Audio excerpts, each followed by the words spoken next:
Madame, Monsieur, bonsoir. Bienvenue au premier épisode de Questions d'actu spéciale Assemblée annuelle du FMI et de la Banque mondiale. Nous sommes ici à Marrakech qui se transforme le temps d'une semaine en véritable capitale mondiale de la finance et de l'économie. Une session qui se tient sous le thème de la résilience, puisque cette même région, et vous le savez, a été frappée il y a un mois par le plus violent séisme de l'histoire moderne du royaume. Une édition qui se tient aussi dans un contexte mondial très incertain, donc les enjeux sont nombreux et tout le Gotha mondial de la finance, mais aussi des décideurs publics du monde entier, la société civile ainsi que les représentants du secteur privé, tous sont réunis ici à Marrakech pour discuter des défis actuels mais aussi des perspectives futures et surtout des perspectives futures. Le Maroc donc est hôte de cette grand-messe de la finance, une opportunité unique pour mettre en avant bien évidemment les atouts du Maroc. Drainer de l'investissement, c'est ce qui compte pour créer de la croissance. Et on va bien sûr parler de cela dans cette émission. Je reçois pour ce premier épisode de l'émission spéciale de ces assemblées annuelles du FMI de la Banque mondiale, deux femmes exceptionnelles. La première est ministre et la deuxième est à la tête d'une des deux institutions qui sont donc organisatrices de cet événement. On les a vus ces derniers mois enchaîner les rencontres ici au Maroc, mais aussi à Washington en préparation de cet événement. Elles ont toutes les deux, j'ai envie de dire, bataillé pour maintenir l'événement ici à Marrakech malgré le séisme qui a frappé cette région d'El Haouz. C'est une immense joie pour moi que de l'accueillir aujourd'hui pour ce premier épisode de Questions Actu spéciale Assemblée annuelle. Il s'agit de notre ministre de l'économie et des finances, Nadia Ftah. Bonsoir et merci de répondre à nos questions. Merci beaucoup pour l'invitation et l'intérêt que vous portez à ces réunions annuelles à Marrakech. Alors, ces réunions annuelles se tiennent donc à Marrakech avec, je le disais, tout le Gotha mondial de la finance. Peut-être rapprochez-nous des attentes du gouvernement marocain d'accueillir ici au Maroc ce genre d'événements de grande envergure. Bien, alors ces réunions annuelles ont été, on va dire, l'organisation a été gagnée par le Maroc en 2018, une candidature parmi 14. Et donc la première, on va dire, attente, c'est qu'on ait une reconnaissance effective des institutions internationales, mais de la communauté internationale, sur la légitimité, la force de notre pays pour pouvoir accueillir ces réunions. Les accueillir au sens, on va dire, de notre hospitalité légendaire dans cette très belle ville de Marrakech, mais également notre capacité à être au centre de conversations globales sur des thématiques et des enjeux majeurs dans un monde turbulent.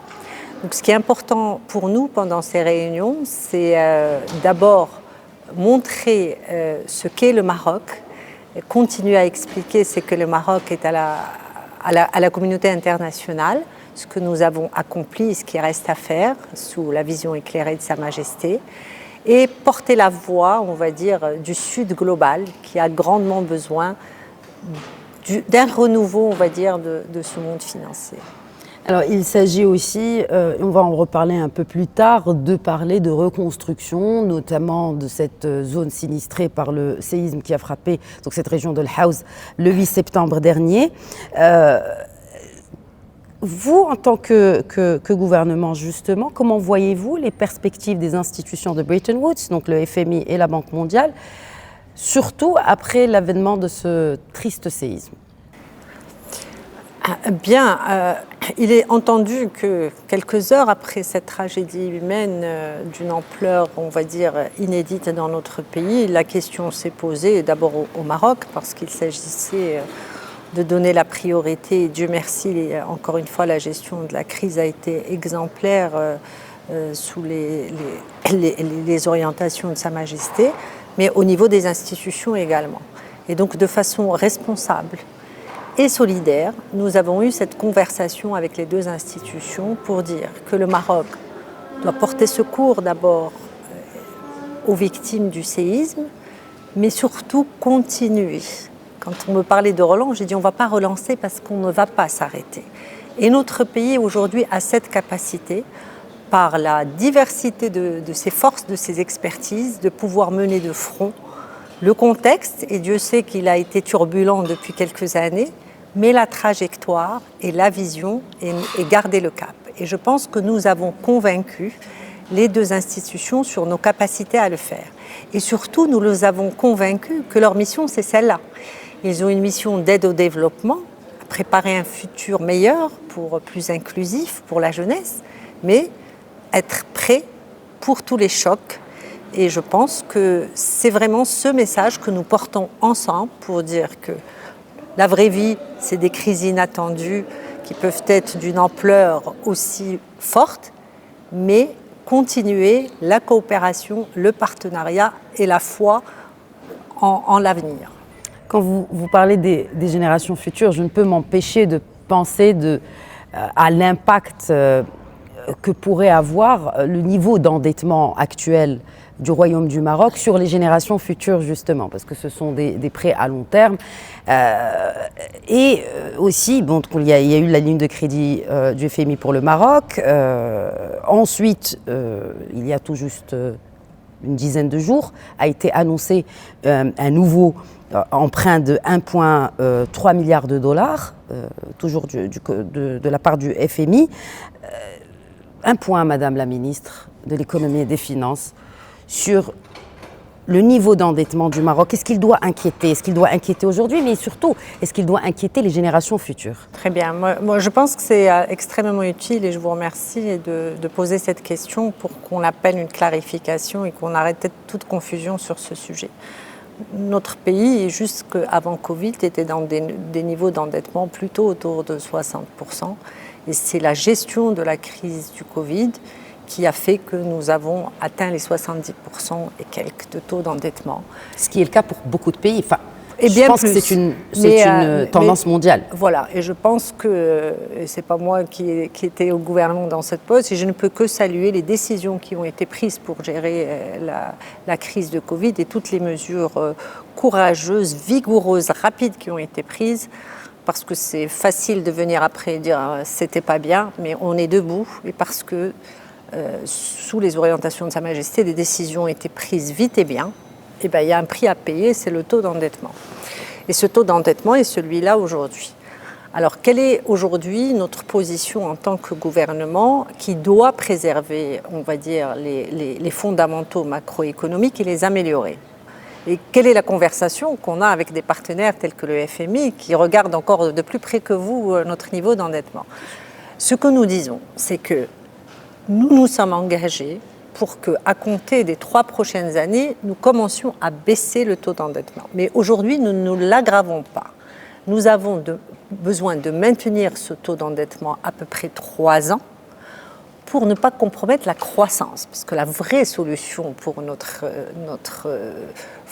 les fondamentaux de nos macroéconomiques, c'est qu'on ait des taux de croissance suffisants. Donc pour mener à front les réformes structurelles que nous faisons, pour permettre de libérer de l'espace pour l'écosystème économique, pour travailler, investir et créer de la croissance, nous pensons que nous avons besoin de garder ce palier environ 3 ans avant de recommencer une trajectoire de réduction progressive de nos taux d'endettement. Dans ce contexte, quand on voit arriver une nouvelle ligne comme l'emprunt qu'on a fait en février, qui était un véritable succès, il ne s'agit pas, à chaque fois qu'on fait une annonce sur un emprunt, ça ne signifie pas que nous avons aggravé l'endettement. Nous avons une stratégie d'endettement où l'objectif, c'est être à 70% de dette intérieure et 30% de l'extérieur, mais nous arbitrons en permanence, en fonction des conditions de marché, des conditions économiques internes, quel est le meilleur outil. Alors, ceci étant dit, quand on a été négocier la ligne de flexibilité, on n'est pas endetté en plus. Nous sommes allés, on va dire, négocier une ligne de précaution, une espèce d'assurance pour dire, face à ces crises, notre pays a la force de gérer le financement de ces réformes, le management de ces crises, mais il faut rester modeste par rapport à un contexte et des facteurs exogènes qui peuvent vous mettre face à une crise. Et nous voulions avoir des solutions, pas à construire au moment de la crise, mais des solutions qui sont pré-négociées, prédéfinies, pour surtout ne pas les utiliser. Mais est-ce que le gouvernement du Maroc aujourd'hui a eu recours justement à cette ligne de crédit qui a été débloquée, vous l'avez rappelé, à la mi-2023? Donc cette ligne de flexibilité de 5 milliards de dollars est là, mais elle n'a pas été utilisée, elle n'a pas vocation à être utilisée pour le moment. Alors sur l'autre ligne qui est la RSF de 1,3 milliard, c'est quelque chose de différent. Parce que là il y a résilience, sustainability, déjà il y a résilience et durabilité. Déjà ce qui est très important sur la ligne de flexibilité, on est allé un peu vite là-dessus, nous sommes le premier pays de la région, du continent à y avoir accès. Une fois qu'on y a accès, on est dans un autre club qui permet l'accès à d'autres instruments. Et c'est comme ça qu'on a eu accès à cette ligne en fait pour la durabilité. Qu'est-ce que permet cette ligne d'1,3 milliard? Eh bien, de soutenir deux grands types de réformes, pour ne pas, on va dire, être trop technique et partager avec le maximum de nos co-citoyens qui nous écoutent. D'une part, toutes les réformes qui nous préparent à une transition écologique, à faire face à tous les défis des changements climatiques, et d'autre part, aux réformes pour solidifier le cadre macroéconomique. C'est les deux pieds, parce qu'il faut qu'on continue de financer les réformes, mais avec une rigueur budgétaire macroéconomique en même temps. Nous aurons l'occasion peut-être de vous dire en quoi ça consiste. C'est un cadre bien réfléchi, durement négocié, mais avec les mêmes priorités qui sont les nôtres et des financements qui accompagnent cette trajectoire sur, on va dire, des thématiques claires et un calendrier prédéfini. Alors, l'État est le premier investisseur du pays. Est-ce que ces emprunts, et justement, c'est ce qui fait que ce genre d'institutions aussi importantes que les FMI ou la Banque mondiale font confiance au Maroc et que le Maroc fasse exception, il compte sur l'investissement de ces prêts-là, enfin, en tout cas l'utilisation de ces prêts-là pour créer de la croissance. Est-ce que c'est dans ce cadre-là que vont être utilisés ces emprunts-là? Je ne vais pas dire, ce serait un raccourci trop rapide que de dire que ces emprunts vont aux investissements publics. Je pense que la confiance que nous avons de notre partenaire sur la cohérence des politiques publiques, c'est ça qui compte. Il nous accompagne depuis quelques années. Il s'assure que nous disons ce que nous allons faire et nous faisons ce que nous disons. Et ça, c'est ça qui compte. Il nous accompagne sur l'éducation nationale, c'est important. Il voit sur le terrain que nous réussissons en disant on s'occupe de l'enseignant, c'est important. On a eu quand même quelques réalisations majeures. On s'occupe de l'école, on s'occupe de l'élève. Et donc, ils nous accompagnent. Hein. Ce ne sont pas juste des gens qui décident dans un bureau à Washington autour d'une table. Nous avons des équipes au Maroc qui accompagnent l'ensemble de ces réformes. Donc ça, c'est extrêmement important. Accompagnement technique, vous voulez dire? Accompagnement technique sur... On réfléchit la stratégie, on la met en œuvre et on s'assure de l'impact. Mais on reste souverain sur la stratégie, c'est-à-dire qu'il n'y a pas le FMI ou la Banque mondiale qui nous accompagne en nous disant bon, c'est comme ça que ça marche. Ce sujet est très loin, absolument pas. Quand je dis qu'ils sont proches de nous, c'est qu'ils nous accompagnent, ils nous voient faire, c'est extrêmement important. Et donc sur cet accompagnement, c'est vraiment la cohésion de nos stratégies. C'est nous qui choisissons notre stratégie. Notre gouvernement, depuis 2 ans, a dit l'État social en premier. Et l'État social, c'est une conviction forte que c'est ça qui va créer les conditions, on va dire, pour une meilleure croissance dans le futur. Donc nous choisissons, mais nous expliquons pourquoi, nous expliquons que nous pouvons faire et nous expliquons qu'on mesure ensemble que ça apporte des résultats effectifs sur le terrain. Voilà. Alors, bien évidemment, on ne peut pas éviter de parler d'un sujet qui est d'actualité, c'est la reconstruction après le séisme. Madame la ministre, 120 milliards de dirhams sur 5 ans. D'abord, un mot sur ce programme de reconstruction. Où en sont les travaux de la commission qui s'occupe justement de ce programme-là et quid de son financement, en sachant qu'une bonne partie, et cela dans le communiqué du cabinet royal y a fait référence, il sera en grande partie financé par les fonds propres de l'État. Bien. Alors d'abord, vous me donnez l'occasion de saluer, on va dire, la vision de Sa Majesté et le management exceptionnel de cette crise, où la priorité, c'était les mesures d'urgence. Donc ce programme, très vite, est venu compléter une première phase, on va dire, de programme d'urgence, de première nécessité, et d'un secours et d'une décence aussi pour les victimes. Mais comme à chaque fois, notre pays, grâce on va dire, à la vision de Sa Majesté, se réinvente à l'occasion d'une crise. Donc il y avait, on va dire, nécessité à construire, mais en mieux, à reloger en mieux, à éduquer en mieux. Et c'est un petit peu ça la trajectoire de ce très grand programme de 120 milliards de dirhams sur les 5 prochaines années. Donc sur le financement, c'est aussi l'occasion pour moi de remercier la solidarité exemplaire de tous les Marocains, de tout horizon, de tout âge. Et donc aujourd'hui, on a un fonds qui est, quand il sera, on va dire, arrivé à sa maturité, on pourra informer sur le montant, mais un fonds qui est conséquent et qui permet de commencer les premières opérations et notamment, on va dire, les indemnisations sur les habitats les logements qui sont totalement ou partiellement détruits avec les montants respectivement de 140 000 et 80 000 dirhams. Et je voudrais aussi rappeler que le programme, on va dire, temporaire d'aide aux ménages de 30 000 dirhams par an, eh bien, les aides ont commencé à être effectivement, on va dire, distribuées à compter du 6 octobre aux premiers ménages qui ont été recensés. Sur la deuxième partie du programme, il s'agit surtout, on va dire, de repenser les infrastructures, les services publics, mais également créer des conditions pour une dynamique économique. Effectivement, le chef du gouvernement a donné des instructions claires à l'ensemble du gouvernement de dire qu'il s'agit de financer en priorité sur la planification budgétaire que nous avons. D'abord, il s'agit de 6 provinces. Donc, dans les programmes actuels du gouvernement, il est normal et rassurant d'ailleurs qu'il y avait un pan de ces financements qui était déjà dédié à ces provinces-là. Alors, est-ce que ça allait exactement, elles étaient exactement formulées comme ça? Sûrement pas. Et on a le devoir d'être agile et flexible et s'adapter au contexte. Donc ça, c'est la première partie. Ensuite, nous avons une autre partie où, peut-être dans le même département, on va peut-être prioriser certains projets plus que d'autres, etc., dans le temps et dans la planification. Donc nous tenons régulièrement, sous on va dire, la direction de monsieur le chef du gouvernement, des réunions pour, d'abord, il faut qu'on continue à évaluer le plus finement possible les dommages et les besoins, parce qu'on a fait vite, ça fait que, on va dire, un mois, et chemin faisant, de dire quelles sont les solutions de financement les plus appropriées. De façon générale sur l'investissement, et là vous me donnez l'occasion, nous pensons que l'avenir est au partenariat public-privé aussi.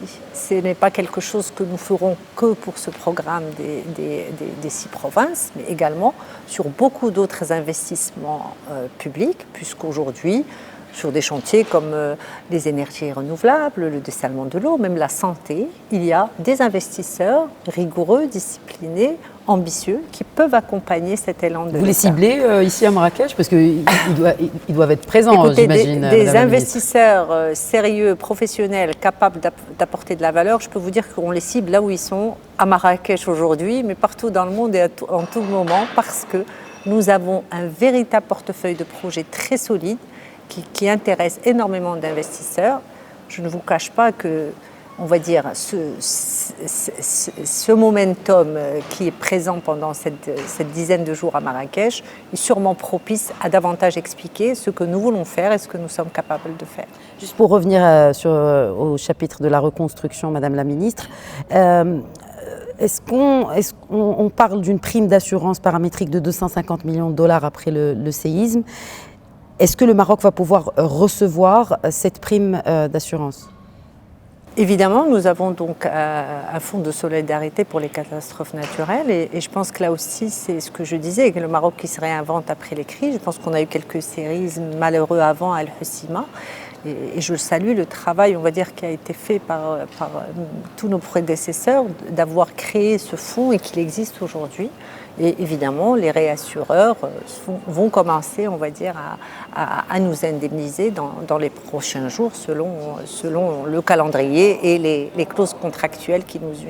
Le fonds spécial pour les catastrophes naturelles va être en complémentarité au fonds qui a été créé pour le séisme d'El Haouz? En fait, nous apportons une solution globale, on va dire.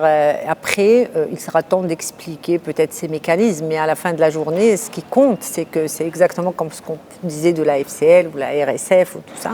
Ce qui est important, c'est que l'État a beaucoup d'outils différenciés, différents, et ce qu'on nous demande, et le citoyen nous demande, c'est débrouillez-vous avec vos finances publiques et vos instruments, apportez-nous une solution, c'est ce que nous allons faire. Nous avons une multitude d'instruments, de la solidarité, à un fonds de catastrophe, à l'effort budgétaire, on va dire à la coopération. Vous allez puiser dans toutes on va d'abord appliquer ce qui est contractuel, etc. et faire une offre globale qui est claire, qui est identifiée, et à nous de faire, on va dire, notre travail proprement pour que l'ensemble des ressources, là où elles sont, soient mobilisées proprement pour tenir, on va dire, nos engagements sur ce programme, comme sur tous les autres, d'ailleurs, engagements que nous avons pris au sein de ce gouvernement. Un nouvel engagement, enfin en tout cas qui intervient à la veille de la présentation du projet de loi de finances. On a eu les grandes lignes de ce budget 2024 en août dernier, qui ont été présentées en août dernier. Bien naturellement, je ne vous poserai pas la question est-ce que vous avez revu peut-être les priorités, mais est-ce qu'il y a des priorités vraiment très budgétivores, pour ne citer que la généralisation de la couverture sociale, qui reste prioritaire pour le budget, aux côtés, et s'ajoutent maintenant ces efforts de reconstruction et de relance de cette région sinistrée par le séisme. Bien, comme vous le disiez à juste titre, donc, on a eu un cadrage de ce projet cet été, et puis nous devrions le présenter les prochains jours en fait en Conseil des ministres et commencer, on va dire, le processus avec les parlementaires. Ce que je voulais vous dire, c'est que notre ambition et notre volonté forte, c'est vraiment de maintenir le cap sur les réformes sur lesquelles nous nous sommes engagés. On ne transigera pas avec ce que nous avons promis de faire sur la protection sociale et sur l'État social. Alors vous me direz comment vous allez faire ça, nous le verrons en détail, mais ce qui compte en fait, c'est que nous créons les conditions pour que les revenus, la croissance soient saines et durables, que l'inflation revienne progressivement. Mais nous pensons que nous avons, on va dire, les ressorts pour pouvoir vraiment continuer la trajectoire des réformes. L'austérité, ce sont ce genre de non, ressorts? Non, sûrement pas l'austérité. Je pense que l'austérité est... ce dont on a besoin, c'est de confiance. Et la confiance est probablement l'un des meilleurs moteurs pour la croissance. De qui? La confiance du secteur? Parce que, bon, la confiance des institutions ou des bailleurs de fonds, nous l'avons.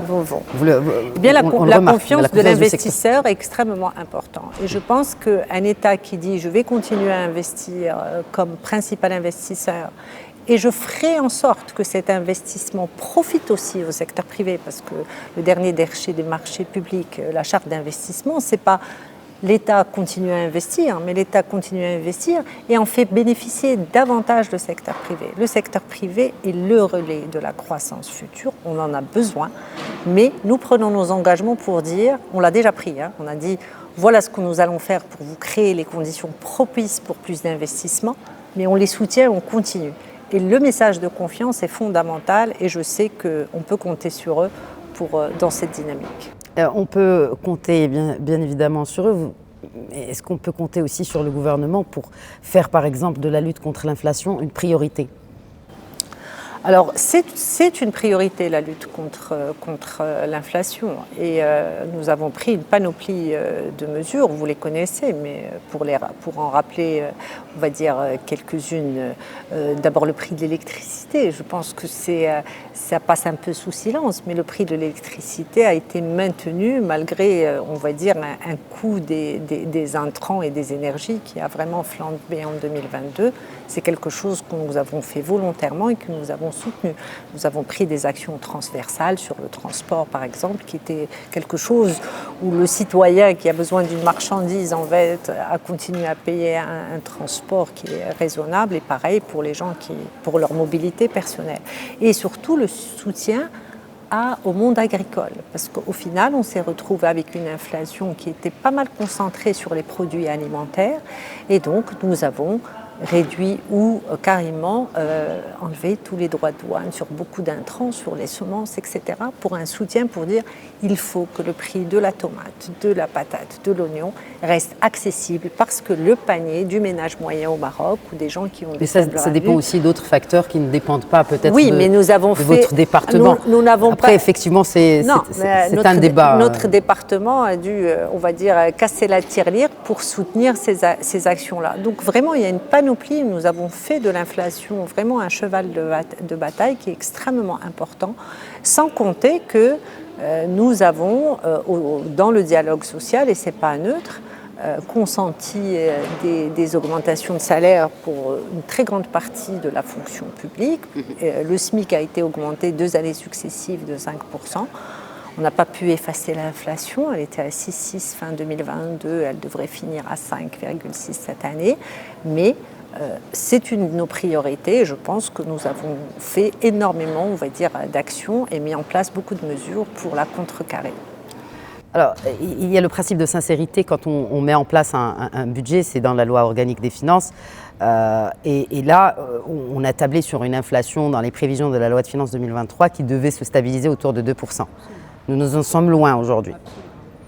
Est-ce qu'on ne risque pas de tomber dans le même piège pour l'année prochaine, où c'est une tendance mondiale de baisse de l'inflation et que le Maroc devrait s'inscrire aussi dans cette tendance mondiale? Moi, je pense que par moment, il faut être modeste par rapport à ce qui s'est passé. Et je pense que cette inflation-là a pris de court probablement notre gouvernement, mais à l'échelle mondiale, puisque effectivement, quand nous préparions la loi de finances 2023, eh bien, nous prenions les mêmes, on va dire, modèles économiques, que ce soit ceux du propre au ministère, de la Banque centrale, du HCP. Donc il y avait un peu un consensus, peut-être pas sur 2%.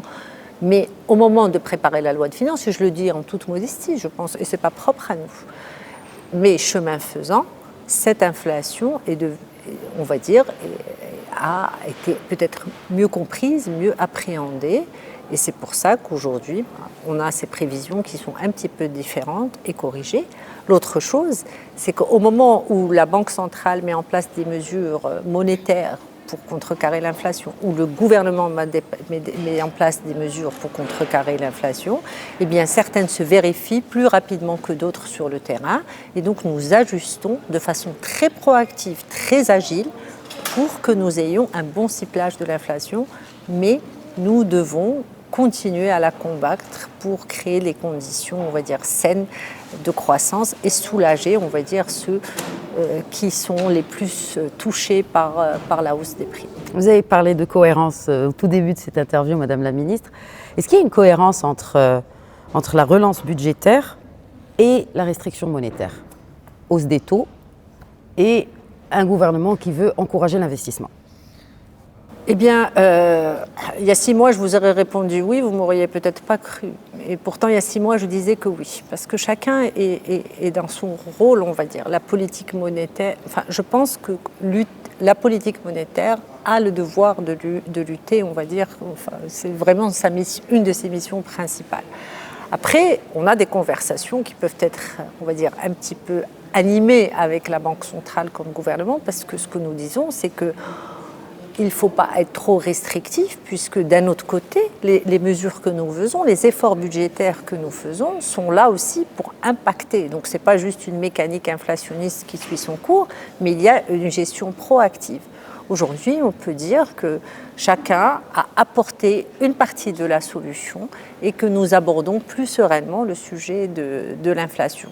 Sur le financement de l'économie, certes, il faut financer les points de base de plus qui ont été décidés, mais d'un autre côté, si on se compare avec la région, nous restons dans un coût de financement de l'économie qui est relativement honnête.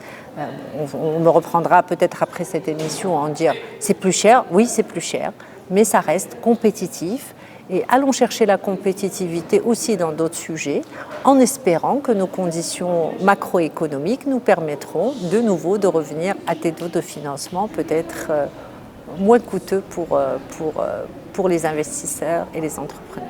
Alors un dernier mot, Madame la Ministre, sur ces réunions annuelles donc, qui se tiennent ici à Marrakech. Quels sont les points vraiment d'orgue sur lesquels le Maroc table, sur lesquels le gouvernement marocain veut vraiment mettre la lumière en tant qu'hôte, bien évidemment, mais pour justement mettre en avant ce, vous avez parlé de compétitivité, moi j'ai envie de dire ce produit Maroc en tant que terre d'investissement africaine. Très bien. Donc, je pense qu'effectivement, on a un objectif d'expliquer la diversité de notre pays, qu'elle soit humaine, culturelle, mais aussi économique. C'est extrêmement important. Beaucoup des partenaires financiers nous connaissent, une grande partie de la communauté internationale nous connaît, mais pas tous connaissent nos réalisations. Ça va de ce que fait l'OCP à l'industrie automobile, au secteur agricole, à Tangemed. Tous ne connaissent pas ça et je pense que nous avons une présence on a à peu près 50 prises de parole dans les panels ou dans les événements de Marocains. Et j'espère que ce sera une bonne occasion de faire passer ces messages, de partager notre expérience. La deuxième chose, c'est de dire que le Maroc a réinventé son modèle. Et que là aussi, on a envie de dire que les recettes qui sont conçus, on va dire, dans un monde peut-être un peu plus développé, ne peuvent pas être prises et dupliquées en l'état. Et que nous, parce que nous avons notre souveraineté, notre force, notre roi, nous avons pu quelque part, on s'est autorisé, et on a eu raison de le faire, de dire très bien pour prendre des standards internationaux, mais avec notre recette, avec notre réalité. Et je pense que ça c'est extrêmement important comme un message pour dire dans le continent africain, on ne peut pas lui reprocher de ne pas avancer si on ne le soutient pas et si on ne crée pas des modèles qui sont adaptés à notre réalité, à notre dynamique, à notre histoire et à notre culture. Un dernier mot aux participants, aux téléspectateurs, parce que nous sommes ici à Marrakech, Madame la Ministre.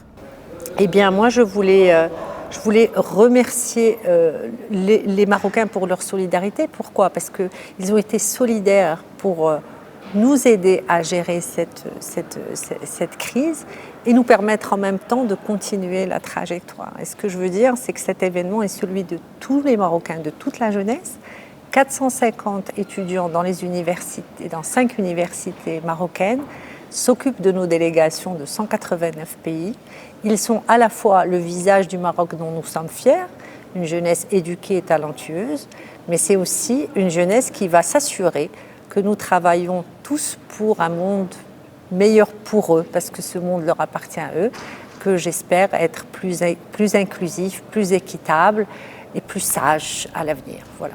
Et cela s'applique bien sûr sur le monde et sur le Maroc aussi. Voilà. Merci beaucoup Nadia Ftah, merci d'avoir répondu à nos questions. Merci. Voilà, donc c'était la première partie de Questions d'actu spéciale Assemblée annuelle de la Banque mondiale et du FMI ici à Marrakech. Je vous retrouve dans quelques instants pour la seconde partie de cet épisode.